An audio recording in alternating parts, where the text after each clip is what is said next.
folks, how's it going? I'm here to talk to you today about my grass, but it's actually not grass, but it's also not grass.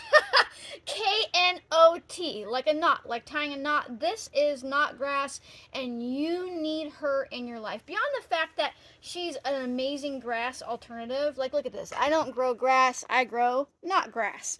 And she is just lush, and she doesn't get very tall, and I probably just showed you my boobs too much. I was trying to look at the grass, right?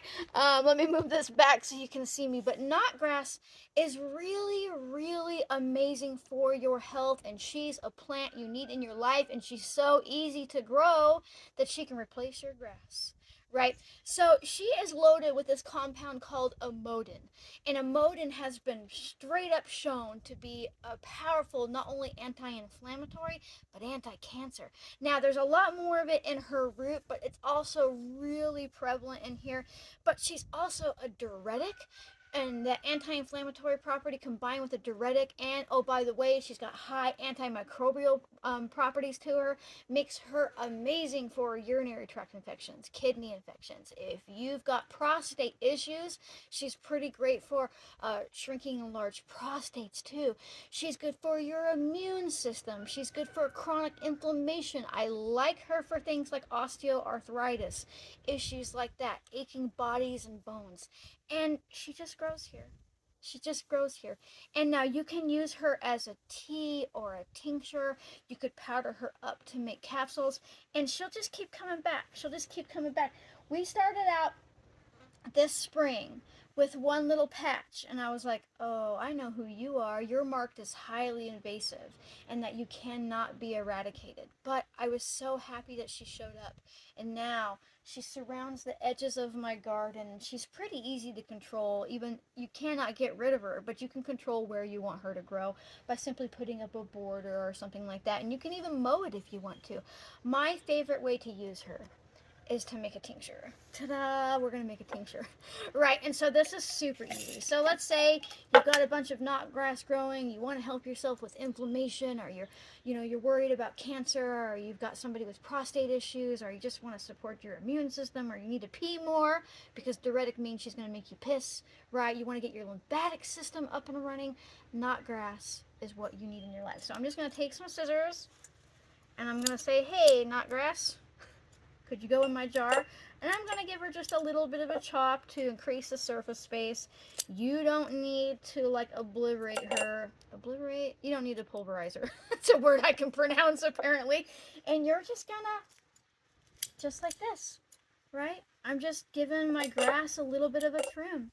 Now if you've got dogs and stuff like that, you might want to consider like fencing off an area where they can't use the bathroom, right? If you're going to use this as your grass, right?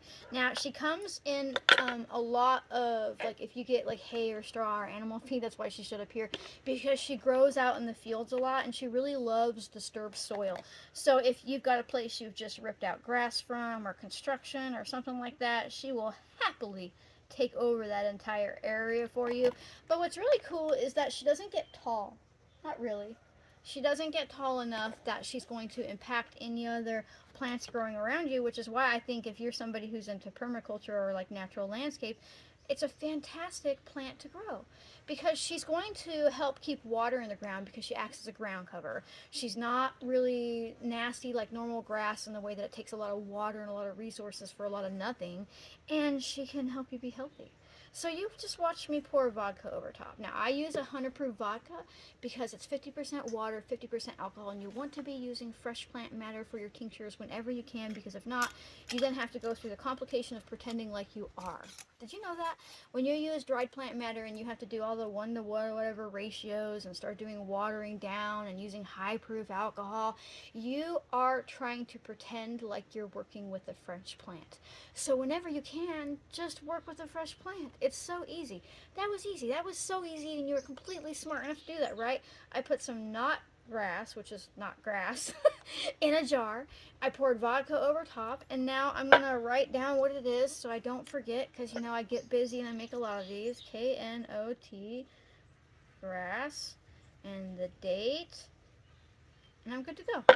I can sit this in a cool, dark place for about 6 to 8 weeks, strain it out, and take drops at a time. Not shots, drops. It's drops, drops, drops, not shots, shots, shots. That's a good way to remember how to use a tincture. And it's that easy. Now, I know some people can't get 100 proof vodka in their state.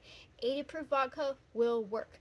That is 40% alcohol, 60% water, so you're going to want to let it sit for a couple of extra weeks. So with 100 proof, it's 6 to 8 weeks. With 80 proof, I'd go 10 to 12 weeks, right? And then after that, you just strain it out, and you use the alcohol in very small amounts to treat yourself. Now, of course, you can start harvesting her and drying her for a tea. She doesn't really have much of a flavor, right? You can powder it and make capsules if you prefer that. You could make an infused vinegar or an oxymel if you don't want to do alcohol. There are lots of other options, right? I really like the vinegar option. She doesn't really impart a whole lot of flavor, but you can add honey to that and make an oxymel. You could do infused honey if you want. I don't know how impactful that she would be with that, because honey does better with things like blooms and such. So that's not grass, which is not grass, but a knot tied grass. And she is so simple, and she is so readily available, and she's been used for thousands of years. I'm talking, she's been used in Western medicine, TCM, Ayurvedic. You can go read about her in depth and her capacity to help support your health. And she's simple. She's not one of those herbs that you can easily help yourself. And the most important thing to know is that you are absolutely smart enough to do this. I know I've said it before, but I'll say it again. I'll say it to the day that I can't talk anymore, because I believe this. I believe that you are completely capable of getting out here and getting to know the plants that are growing around you, taking your health back into your hands like one little herb at a time, right? So if you like my random videos where I make corny word plays about not grass, not being grass for the 10 millionth time, just being a real human and sharing what I know, consider becoming a member. It's a way to just throw me a couple bucks a month that keeps, a roof over my head and vodka in my jars. There's nothing hidden behind a paywall. You do get early access to videos if you're a member, but even if you can't become one, it's not a paywall, it's a baby time wall, because every weekend I'm releasing a new one of these videos, because it's really important for me that you have access to this knowledge. If you can't do that, or even if you can, make sure that you like, comment, subscribe, turn on notifications, and share. Sharing is super important, because it helps other people realize that not only are they smart enough to do this just like you, they can take their health back into their hands. And they don't know if they don't know, so sharing is super helpful. So thanks so much for watching, folks, and I'll see you next time. Bye.